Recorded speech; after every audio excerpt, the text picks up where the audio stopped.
Good afternoon and welcome to Lunchtime Series 2023, where we aim to add value to people's lives, happening every Wednesday and Thursday on ebusradio.com. You can catch everything leadership, coaching, and marketing, and you can catch the Lunchtime Series on all major podcast channels today, guys. So go and check it out and click the like, share, and follow just to help us get this wonderful message that we're always spreading out throughout the week. Every month, every week with you guys. We've got the beautiful and amazing, the beautiful, well, he's beautiful, look at him. The beautiful, amazing, talented marketing communications expert and co-host, Craig Page-Lee.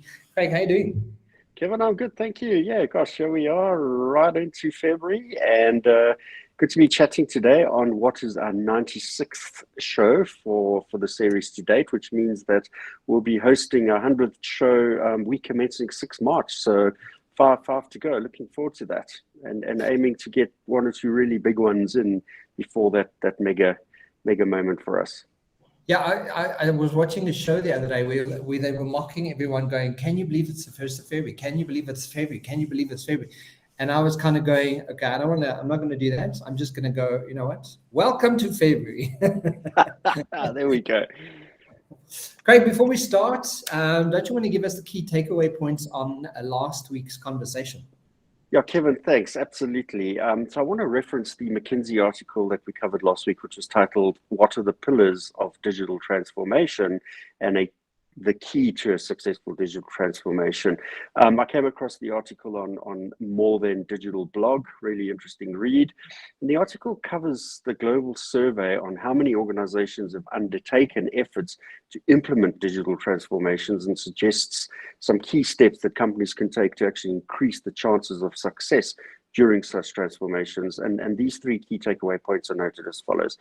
First is to reimagine the workplace. You know, success requires both digital attuned leaders and a workforce with the capabilities to make digital transformation changes happen. And the point here is that companies will need to invest in and hire for radically different skills and capabilities. So irrespective of where on the transformation journey organizations are, it's important for all companies to actually think critically about the way in which the organization could, at least this transformation could affect the business, and keep in mind on the skills that they need to keep going. And key is to develop a clear workforce strategy to help determine the digital skills and capabilities that they currently have and will need to meet their future goals. Kevin, the second point is upgrade the organization's hard wiring. And as digital requires new ways of working, as well as changes to the organization's overall culture, employees must be empowered to work differently and keep up with this much faster pace of business. New digital tools, enhanced processes, and agile operations are all necessary to support and enable this change here. Leaders do, however, have an important role to play in this transformation, and we know, Kevin, that not all leaders have the experience to support or implement these changes, and as such, dedicated leadership development programs could be implemented to help not just the leaders, but actually employees as well, which will make the necessary mind shifts and behavior shift. And then the last takeaway point here was change the way you communicate. As I say, it's always, you know, this particular topic is key for me. Good communication is essential in driving effective change across any organization, and the exact same principles apply for digital transformation. Companies do, however, need to get more creative in the digital context by leveraging their comms channels to promote and enable much quicker ways of working and a much speedier mindset and behavior change required for such digital transformation. Moving from this one-way instructive communication to the likes of company-wide emails, for example, to more open interactive communication, the likes of internal social media, users to create open dialogue across the organization. And the final point, there's a recommendation for better communication is to develop more targeted and tailored messaging across all levels of the organization, whether it's by department, by function, by role, or by respective personnel. And those are the key takeaway points from last week, Kevin. Fantastic, Greg. Thank you for the summary of that. So, I mean, for today's conversation, what have you got lined up for us? Yeah, Kevin, so last week I mentioned that I wanted to have a look at some of the basics of marketing and, just really bring some fresh thinking to the conversation for our listeners. But I came across another report that piqued my interest, and I think I'm going to push out the marketing one to address the report for today's conversation. The report is titled Predictions 2023. It's the USA Canada edition and it's published by Forrester.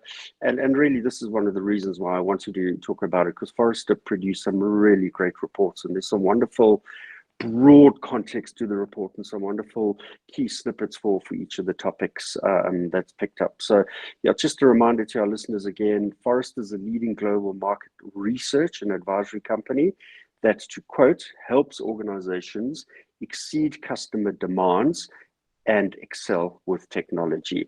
And Forrester offers a wide variety of services, including research, consulting, events, and for me, this really is a trusted source of strategic insight and strategic recommendations. The report contains an important statement that stood out for me, Kevin, and it reads as follows. The uncertainty of 2023 requires a steady approach. In 2023, successful companies will ensure that all actions flow from their core mission. Eschewing tempting but potentially destructive short-term gains won't be easy in a shaky economy. Moments like these have the power to accelerate the performance of companies and manage to weather the storm. And really the important point for me here is this reference to all actions flow from their core mission, which really means that brands and organizations have to have clarity on what they stand for, on what they focus on what they do, and how they're actually going to serve and meet the needs of their customers, Kevin. And the point that we've covered previously is that when all of this falls into place or is orchestrated to fall into place, we see the principle of shared value being achieved, and this being the principle of having all people connected to the mission of the organization. However, the challenge remains that organizations are continually subjected to a number of drivers and influences in overcoming these, and it's essential to the sustainable growth of their success, Kevin. Craig, just as a side note, this is not something new that we've discussed. This is not a new concept of really flowing from the core mission of what it is you're doing. It's even as a micro enterprise, I'm constantly asking myself, like, what is the core thing what is the niche? What am I actually doing on a day-to-day basis of speaking to that single thing, that mission that really drives, why we're in business in the first place. It's almost like, I don't know. I don't know if it's this talk of recession or talk of, what's happening in the world, but it's like, why do you think people are not getting it? Like, do they lose focus on the meaning? Do they lose focus from an intrinsic perspective? Do they lose focus on, why do they lose focus there? And your screen just went off. Oh, is it? Oh gosh, that's happened before. Let me try and find it. The load shedding kicked and generators kicked in, so maybe bit of a drop in the network. Sorry, Kevin. I think that possibly it's a case of there's so many dynamics that organizations are dealing with at the moment. And 2 shows ago we went through all of the challenges that organizations are faced with currently, and I think sometimes there's a bit of a shift of focus in dealing with the immediacy, trying to get those sales teams in place, and just shifting focus onto some of the short gains. And coming out of COVID, a sort of a misalignment and moving away from the core mission. Or on the other end, it's a case of thinking that the core mission is so entrenched that they don't need to go back and remind people of it, that it's business as usual, and automatically there's a drift away from it. Whereas all actions flowing from the core mission means that there needs to be a constant realignment and reassessment and evaluation to ensure that you are staying true to the core mission, or as the business is changing, is the core mission possibly needing some incremental shift, which means that the business is going in a different direction or becoming something slightly different as well.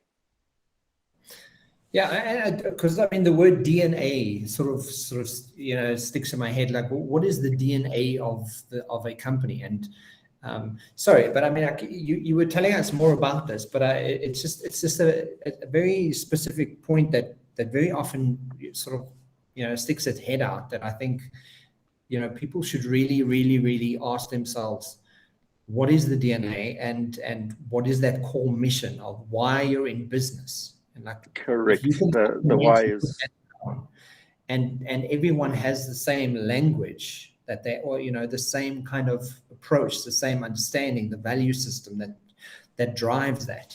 Then it changes. And I think again, organizations constantly need to re-reference themselves against that, revisit the golden circles, get to understand the why, Simon Sinek, and really just do that introspection on a more frequent basis to ensure that all are aligned. Because again, as I mentioned, that when that alignment does fall into place, the beauty of shared value is achieved. And when there's shared value, the business can move on in a direction where everyone is in place to work to that core mission, but to bring the necessary support and activity to the business to get it in the right direction. Yeah. Kevin, in terms of the topic predictions 2023, the various points that I'll quickly give a summary of the kinds of topics that the prediction report references. When listening to the input and content, you will actually get to understand the importance of all of these points in getting back to that concept of flowing from the core mission, because every one of them actually have a driver of influence in the organization's core mission.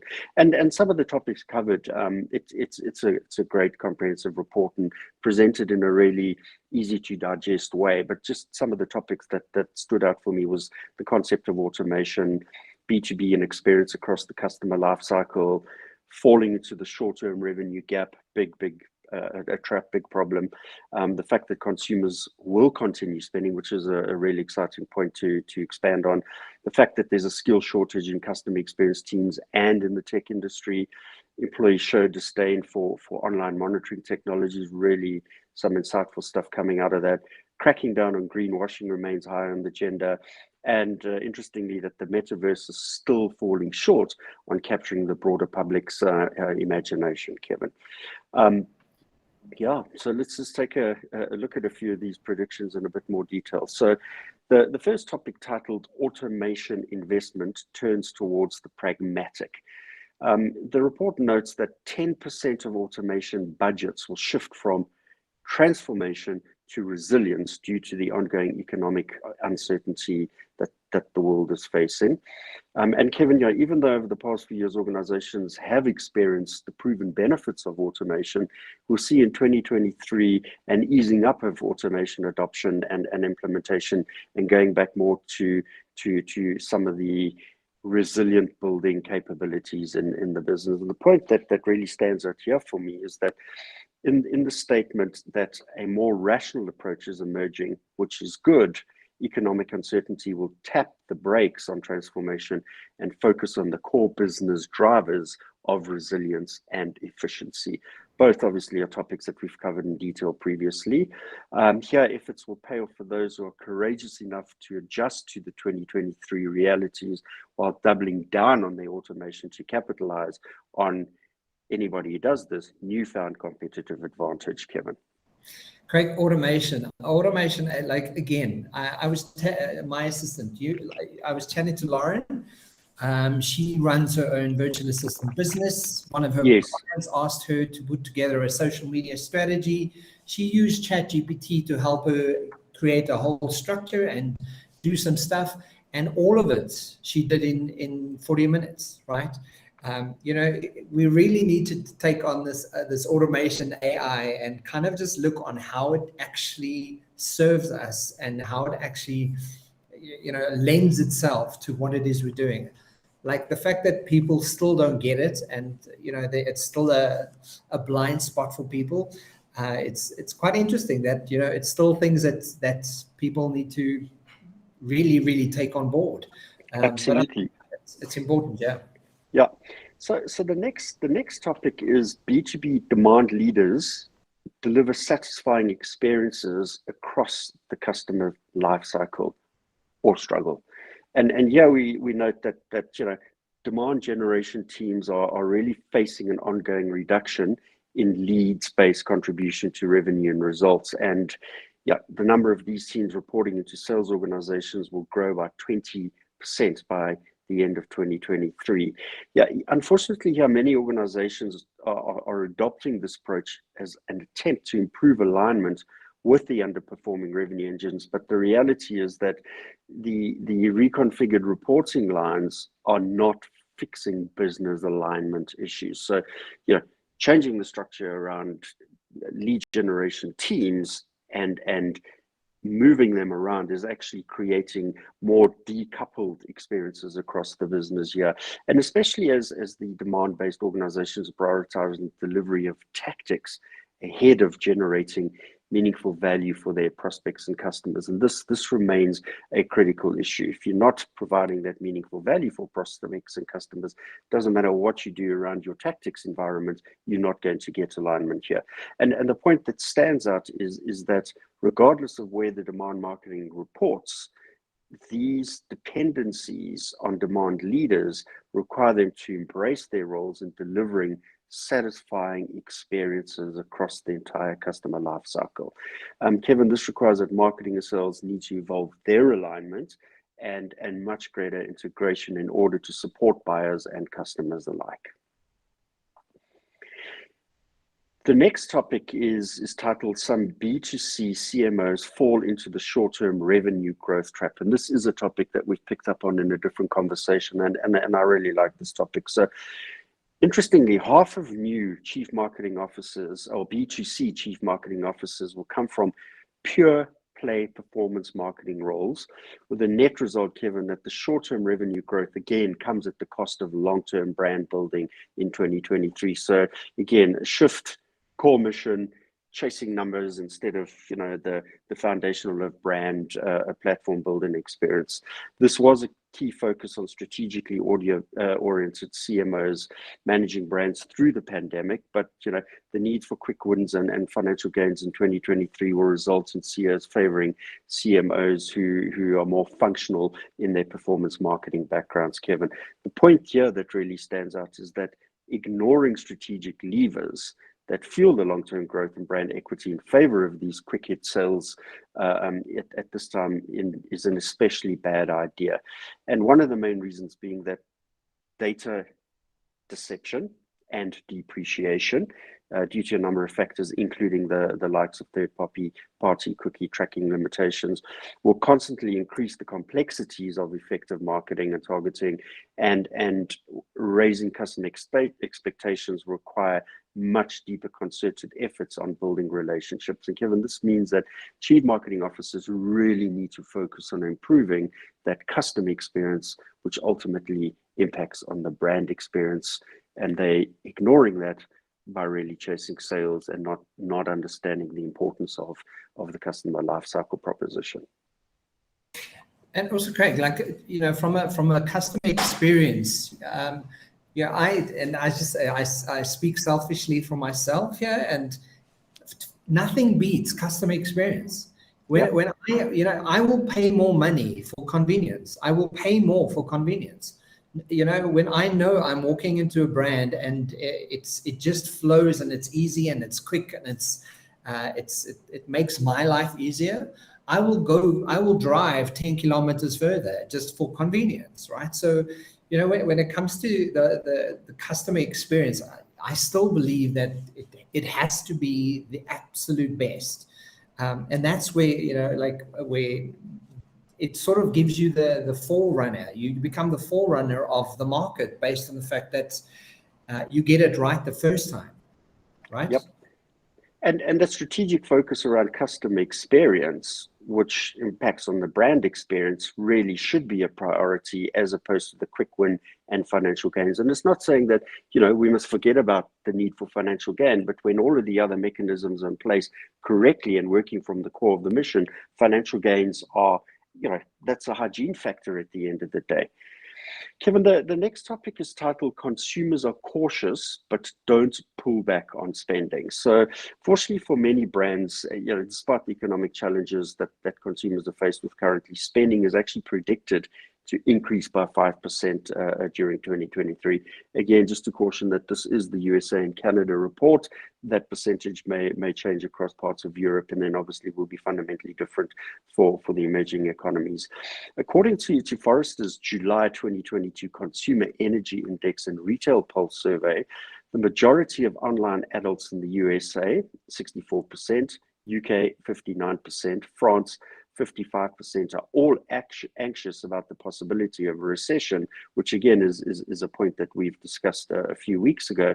That said, the anxiousness is in place, we're still going to see a 5% increase in spend.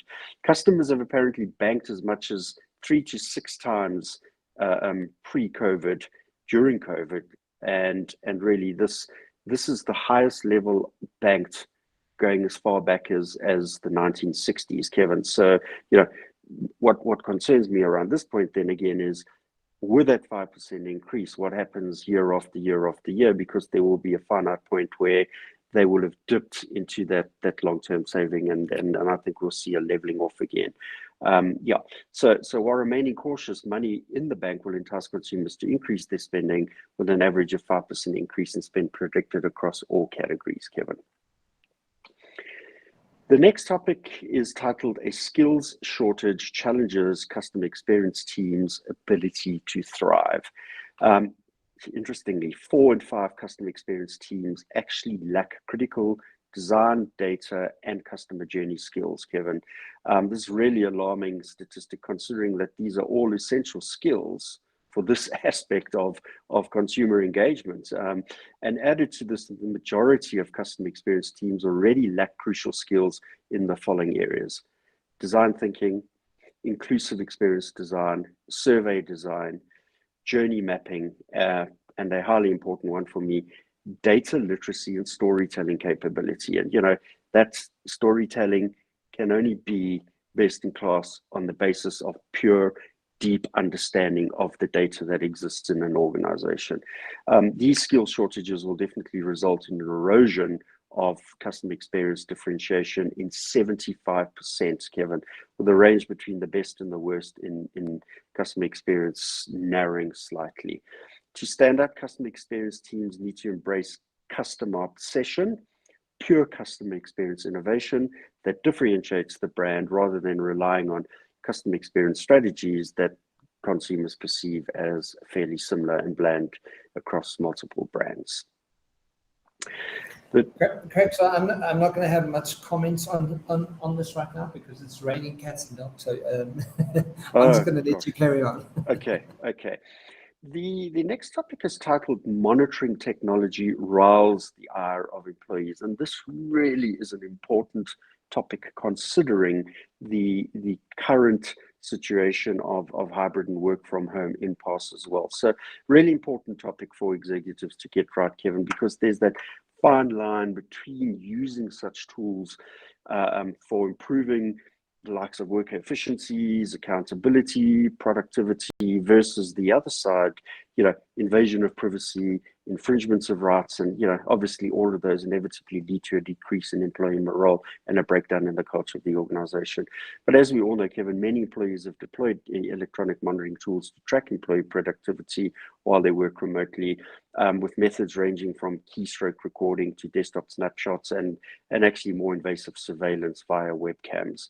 All of these methods can actually violate data protection laws such as the GDPR. The key point for me here is that in 2023, we can expect an increase in lawmaker attention on workplace surveillance, as well as increased employee retaliation. And it goes on to mention even the likes of strikes and labor organization in response to such surveillance, as Kevin. Smart security and risk teams will really need to come in and prioritize privacy rights and employee experience when implementing and monitoring such activities and technology, whether it's for productivity, return to office strategy, or actually insider risk management. Another good point. Yes. So, Craig, just one thing that sort of occurs to me is monitoring technology. If you consider FNB's just been coined one of the best banks in the world, and that because of their technologies. Um, my comment to that was, but what about their service? Doesn't that matter as well? You know, so I mean, like, if you consider all of this, like, how you've got to obviously have an equal balance, right? You've got to find a really great balance between what it is you're focused on, because we just spoke about customer service and or customer experience, and I've had some of the worst customer experience from apparently the world's best bank. So you kind of go, okay, so what do you focus on? Do you focus on security or do you focus on experience? But I suppose it's an overall arching conversation. It is, because the customer experience should be linked to the capability of the technology that's in place as well. And yeah, you'll see more and more of the self-service kiosks, obviously born out of the need for certain customers to want self customer experience, because they think they can get through it faster and more efficient and know what they're looking for, versus ensuring that the right technology layers are in place to actually enable that self-service kind of proposition, or move you to the next stage in your need when you have to have more of a one-on-one personal intervention. And again, if the business is drifting from its core mission and you're a customer service organization, then people are an important part of that as well. And they need to ensure that the training, the skills, and the capability are at the top of the game in every single instance. And it goes back to the core mission of the business. What do you do? How do you do it? Why do you do it? And who's letting you down in the process, and how do you fix it on the basis of that? Do you throw technology to fix it? Inevitably you do, but we're not getting rid of people. We've got to make sure that the people work with the technology to be best in class. Yeah, absolutely. Yeah. So the point that, and the other point, as I said, that really is important for me is the notion that greenwashing becomes a serious business risk. And what we learn here is that at least 10 companies in the USA and Canada will incur $5 million or more fines in greenwashing in 2023. In 2021, the European Commission found that half of green claims actually lacked evidence, as such scrutiny from distrustful consumers and a lot of empowered watchdogs are actually willing to enforce consumer law, and this will really push regulators to crack down on greenwashing, which is important and a good thing. Fines are symptomatic of the more critical business risks which impact, including market valuation and loss of employees and customer disengagement, Kevin. And to avoid greenwashing, chief marketing officers really need to create sustainable communication messages with integrity that meet customers' needs and deliver against those promises and the messages there. And then, another good point is leaders try to force employees back into office with disastrous results. A very important point, and something that just is not going to go away for a long time. 40% of hybrid working companies will fail when trying to coax employees back to the office. And this is something that I'm sure is keeping many leaders awake at night, Kevin. Forrester's Future of Work Survey 2022 actually showed that 68% of employees who can work remotely say they hope to remain working from home more than they did pre-pandemic. And goes without saying, not all leaders are convinced on the statement, but some organizations actually forcing staff to return to the office, which unfortunately results in confrontations with companies that actually don't heed to the employees' demands. And the most effective solution here is actually to listen to and collaborate with employees in shaping the hybrid work policies. The report notes that 40% of hybrid working companies will try to eliminate their anywhere working policies, instructing employees to come back to the office more frequently. And we know the disaster that's going to come out from that. And then the final prediction that we're going to cover today, Kevin, is a really interesting one, which is titled Metaverse Experiments Fall Short of Capturing the Public's Imagination. I thought you'd appreciate this one. So the Metaverse needs a Pokemon Go moment, as it references, which we apparently won't see in 2023. And to set the context to the statement here, Kevin, augmented reality was invented in 1968. However, it only reached global adoption 48 years later, when Niantic launched the Pokemon Go game, which enabled AR to be accessible via a smart game. So yes, we're sitting here with the metaverse expanding in many, many different directions, but it's going to take a while for the general public to lean in and buy into the notion of this. And yeah, a few consumers have seen the value of the metaverse, with Forrester's 2022 marketing and media benchmark and recontact survey noting that online adults in the USA 65%, UK 73%, and France 67%, Germany 65%, all reported to preferring having social experiences in person. 2023 will apparently see lots of metaverse washing, but smarter brands who look beyond the mere repackaging of the proposition of older immersive media experiences are definitely going to be the ones that win. This will involve reimagining the hybrid experience to seek new sources of revenue, insights, and customer engagement. Kevin. Yeah, great. I know we've spoken about the metaverse already, and yes. I know there's so much about it out there, but yet it's not. It's I think Facebook is, or now Meta is is quite struggling to get people's attention, especially with what it is and how to use it, and how to actually benefit from it. So it's interesting to see. And now with ChatGPT and the AI, yes. Microsoft is bringing out their own sort of competitor version of it. Yes. And I actually picked up on that yesterday. So it's going to be interesting to see how that in competition works against each other, and how that's going to push the innovation and design of what the world will see in the next year. I'm all for it. I'm like, let's go, let's see what happens. But Craig, as we close the show today, what are the key takeaway for our listeners? Kevin, the key takeaway points are rather short, but no less important in their intent and clarity. But understanding the following points will help leaders navigate the complexities of business in 2023, and hopefully, allow them to position their organizations for some sustainable growth and success. And again, the three takeaway points are extracted from the section titled "Fortune Favors the Bold and Focused." And these 3 points are noted as follows. So to open with, it states that the past 2 years have necessitated big swings and quick thinking. In 2023, smart business leaders will get focused, pruning efforts that aren't bearing fruit and prioritizing long-term growth. Economic and geopolitical turmoil will sow fear and disruption, yet panic, short-sighted revenue grabs, and poorly planned returns to the office will only make things work.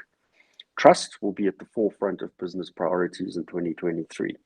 Customers are increasingly wary of organizations playing fast and loose with their personal data, great statement, and regulators aren't far behind.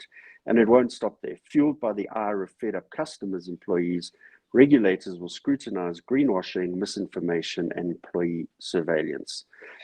The interlocking market dynamics of 2023 will require business leaders to stay true to a long-term strategic vision while operating within uncertain territories. A laser focus on the organization's mission and strengths, and a willingness to shed distractions that don't actually move the needle will be the defining factors of success in 2023. And great, those 3 points from that particular segment in the report, really spelling it all out as a great summary of the content we've covered today. Fantastic.